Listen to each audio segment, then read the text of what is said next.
Well, Rock Auto just sent me some parts, and I'm going to try to put this thing together. It's cold out, but all I've got to do is slap in the plugs.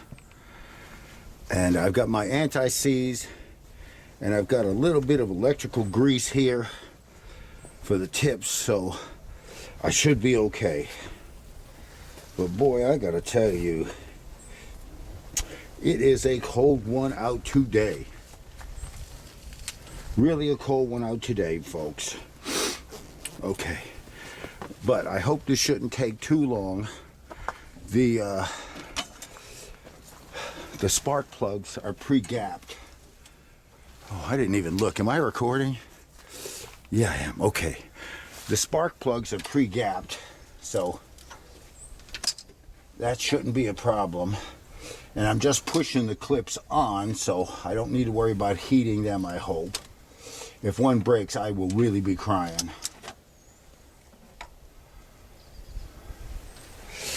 Okay. Oh. I had to destroy a pair of gloves to cut out some fingers so I could do today's work.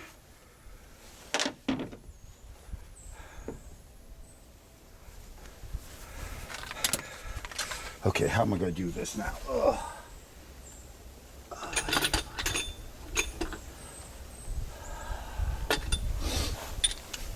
Okay, I need my spark plug socket, and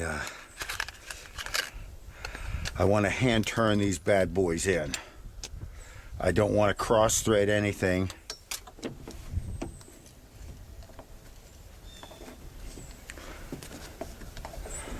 I'm trying to dig down into the anti-seize here and just put a little bit of coating on the threads. You don't even need to coat all the way around, just a few dabs here and there to ensure that the threads will get some kind of lubrication. Then you can just reach right in. I hand do this. Some people say use a rubber hose, but I believe you can feel it. Okay, I have caught this. I'm turning it in by hand, but I got no friggin' hand strength.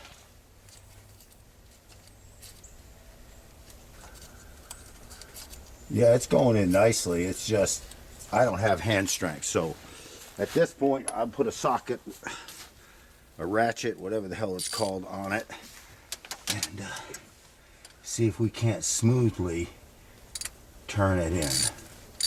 Oh God, yes. That just goes in like butter.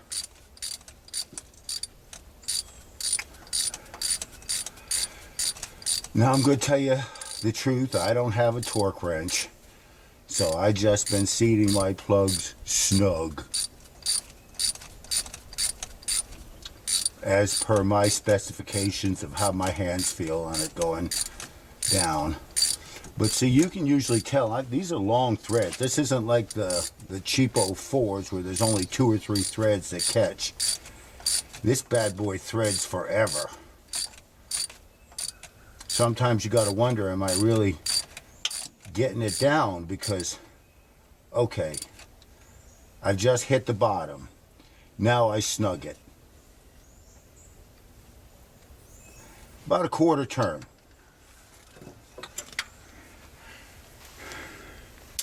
And that's snug and down. Up. The next step, I want to put some electrical grease on the top of those plugs. Okay, the trusty Swiss Army knife.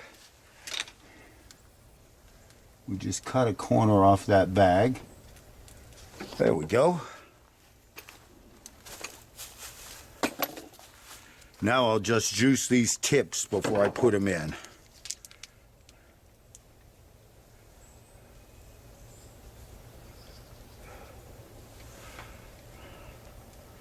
Not too much, just a little bit, because that'll push down onto the spark plug. And there it is.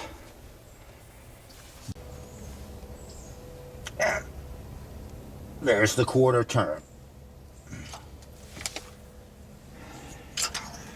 which basically is just crushing that factory washer. Okay, let's juice up the last one.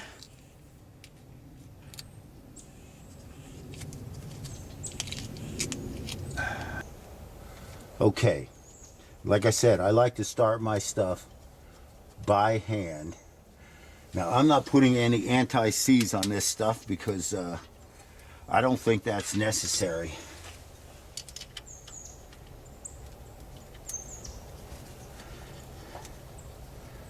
Let's see if we can't get them all hand started, and then I'll go back through and just tighten them all up.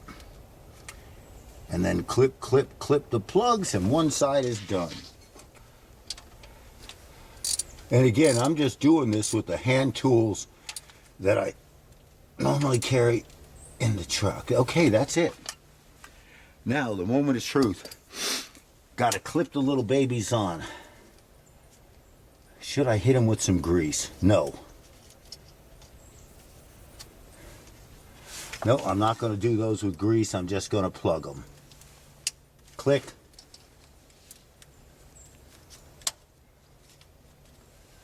Click.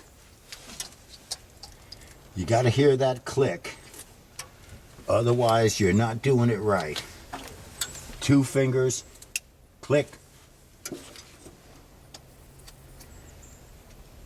Click. Okay, one side, totally done. I'm not going to bore you with the other, but I'll bring you back when it's time to start her up. Well, okay, tubers, this is the moment of truth. If I've done everything right, the truck should start back up and really have no check engine light or codes.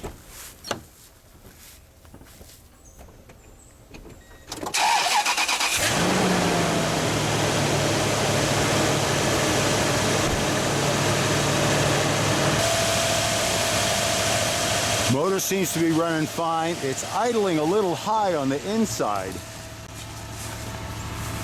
The other thing that it's doing that is now strange, let me bring you inside here. That's a little bit strange on the truck is it is flashing the seatbelt light when no one's sitting in the seat. But when I hook up the seat belt, give me some more slack here, it goes away. So I'm not really worried about it. Also, I do know that the brake occasionally sticks. Oh, there it is, sticking right there. Cold weather. But this thing's so cold, that's why it's idling so high, and it was misfiring before. It's probably relearning its whole self. So I'm just going to let it run a little and warm up. But I would call this a successful repair. I believe the truck will relearn itself. I've had this issue before, and it'll smooth out.